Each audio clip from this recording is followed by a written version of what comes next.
ഹൈറേഞ്ചിൽ വിവിധയിടങ്ങളിൽ ഏലക്ക മോഷണം വ്യാപകം. ഏലത്തിന്റെ ശരം ഉൾപ്പെടെയാണ് മോഷണം പോകുന്നത്. കഴിഞ്ഞ ദിവസം കഞ്ചാർ തൊപ്പിപ്പാളയിൽ തോട്ടത്തിൽ നിന്ന് പച്ചയേലക്ക മോഷ്ടിച്ചയാളെ തോട്ടമുടമസ്ഥനും നാട്ടുകാരും ചേർന്ന് പിടികൂടി പോലീസിൽ ഏൽപ്പിച്ചിരുന്നു. തൊപ്പിപ്പാള സ്വദേശി അപ്പുവാണ് പിടിയിലായത്.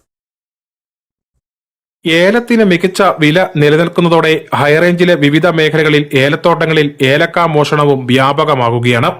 മികച്ച വിളവിനായി കർഷകർ വലിയ തുക മുടക്കി ഏലച്ചെടികൾ പരിപാലിച്ചു വരുന്നതിനിടെയാണ് തോട്ടങ്ങളിൽ വ്യാപകമായി ഉണ്ടാകുന്ന ഏലക്ക മോഷണം കർഷകർക്ക് തിരിച്ചടി സമ്മാനിക്കുന്നത്. നിലവിൽ ഉറക്കമളച്ച് ഏലം കൃഷിക്ക് കാവൽ ഇരിക്കേണ്ട സാഹചര്യമാണ് കർഷകർക്കുള്ളത്. കഴിഞ്ഞ ദിവസം കാഞ്ചിയാർ തുപ്പിപ്പാള മറ്റപ്പള്ളിയിൽ മണിയാമ്പറമ്പിൽ ബിജുവിന്റെ ഏലത്തോട്ടത്തിലെ ശരങ്ങൾ ചെത്തിയെടുക്കുന്നതിനിടെയാണ് തൊപ്പിപ്പാള സ്വദേശിയായ അപ്പു നാട്ടുകാരുടെ പിടിയിലാകുന്നത്. ഏലത്തിൽ കായ്ഫലം കുറവാണെന്ന കണ്ടെത്തലിന്റെ അടിസ്ഥാനത്തിൽ നടത്തിയ പരിശോധനയിലാണ് ശരങ്ങൾ മുറിച്ചു മാറ്റുന്നതിനിടെ ഇയാൾ പിടിയിലാകുന്നത്. തുടർന്ന് കട്ടപ്പന പോലീസിൽ വിവരമറിയിക്കുകയും പോലീസ് സ്ഥലത്തെത്തി ഇയാളെ കസ്റ്റഡിയിൽ എടുക്കുകയുമായിരുന്നു. തുടർന്ന് ഇയാളുടെ വീട്ടിൽ നടത്തിയ പരിശോധനയിൽ കഴിഞ്ഞ ദിവസങ്ങളിൽ മോഷ്ടിച്ച ഏലക്കായുടെ ശരവും കണ്ടെത്തി. മോഷ്ടിക്കുന്ന ഏലക്ക സ്വരാജിലുള്ള കടകളിലാണ് വിൽപ്പന നടത്തുന്നത്. ഇത്തരം കായകൾ എടുക്കുന്ന വ്യാപാര സ്ഥാപനങ്ങൾക്കെതിരെയും ബന്ധപ്പെട്ടവർ നടപടി സ്വീകരിക്കണമെന്നാണ് കർഷകരുടെ ആവശ്യം.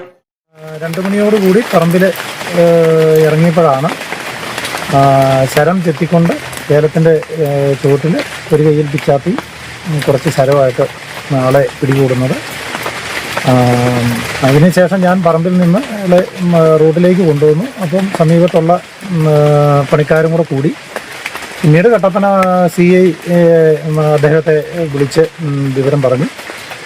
ഒരു അരമണിക്കൂറിന് ശേഷം 2 വണ്ടി പോലീസ് സ്ഥലത്ത് വന്നു കഴിഞ്ഞ് അയാളുടെ മുണ്ടിൻ്റെ കോന്തലിൽ നിന്ന് കുറച്ച് ജാതിപത്രിയും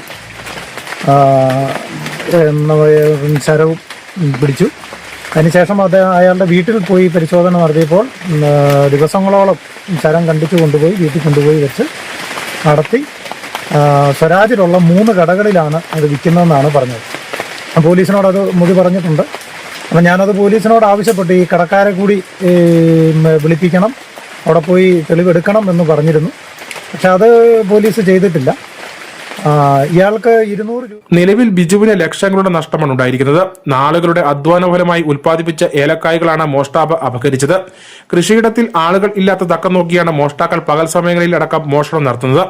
സമാന രീതിയിൽ കാഞ്ചിയാർ ഉൾപ്പെടെയുള്ള മേഖലകളിലും ഏലത്തോട്ടങ്ങളിൽ നിന്ന് കായ്കൾ മോഷണം പോകുന്നുണ്ട്. CCTVകൾ ഉൾപ്പെടെ തോട്ടങ്ങളിൽ സ്ഥാപിക്കുന്നുണ്ടെങ്കിലും മോഷണത്തിന് കുറവൊന്നും ഉണ്ടാകുന്നില്ല. News bureau, Kattappana.